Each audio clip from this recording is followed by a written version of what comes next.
The smell of burning rubber from that screeching U-turn the other night has now disseminated. And it is choking everybody around the bars and coffee bars here, Nick.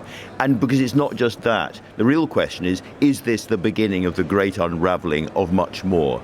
And on almost every area that you look at, whether it's benefit cuts that you were talking with the Prime Minister about, or whether it's environmental changes, or whether it's planning, or whether it's fracking, you are seeing the beginnings of U-turns. And the reason is that she has got her big agenda. She's got her big growth agenda. What she doesn't have, it appears, is a parliamentary majority for it.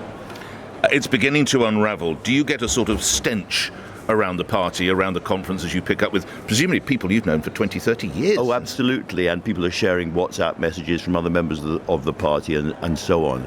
I can't really repeat on morning wireless what people are saying without breaking into fluent Anglo-Saxon, which I'm not going to do.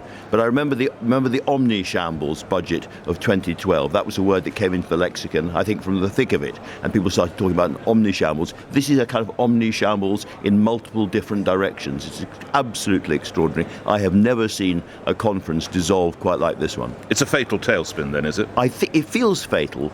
Certainly phrases like the stench of death and death spiral and death zoom are being talked about again and again and again by level-headed people. And don't forget, the real opponents of Liz Truss in the Conservative Party aren't even here. They've stayed away. Of course, if growth comes about, then the Prime Minister, Kwasi Kwarteng, would say, we told you all along. Can we just write that off? And certainly, you have to work hard to find an economist who supports their position. It is still just possible that, in 6 months' time, they're still there and the economy is starting to show signs of life and growing. We've all got short memories in politics, and people may look back at this and think, yeah, Birmingham was pretty rough, but it's in the past. I don't think that's the case for lots of very, very concrete reasons. Kwasi Kwarteng talked about a little turbulence, cue laughter in the hall about his mini-budget. Somebody was tweeting today that little turbulence is going to cost lots of ordinary families, average families, £1,500 extra on their mortgages in the year ahead. They're not going to forget that.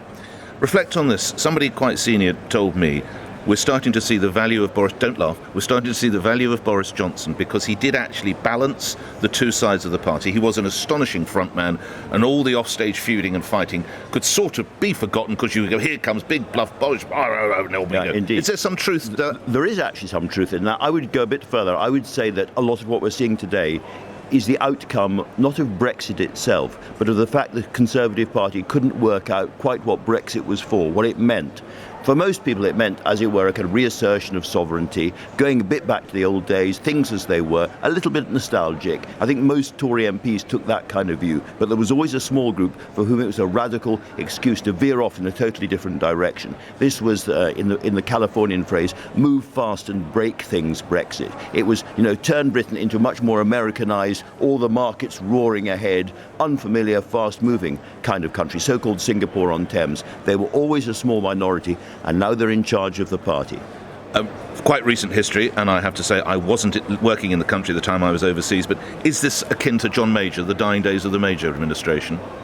I'm tempted to say that John Major and the cabinet around John Major were more substantial. John Major had been a very successful rising minister for a long time in office. He was well known in the country and he was a calming influence. He was facing a particularly ferocious backbench rebellion over the Maastricht Treaty and all of that. Black Wednesday, and more where I think there is a really interesting parallel is in the so-called equity problem, the equity gap, where we had negative equity, if you remember. Lots of people's houses were suddenly worth less than their mortgages. And I can see something ahead a little bit like that when it comes to the rising cost of mortgages right now. But, Major carried on for quite a long time, and he always did better in elections than people expected.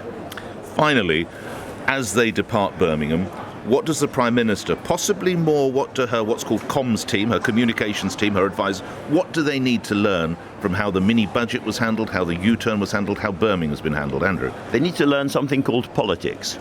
They need to think ahead. They need to prepare the ground.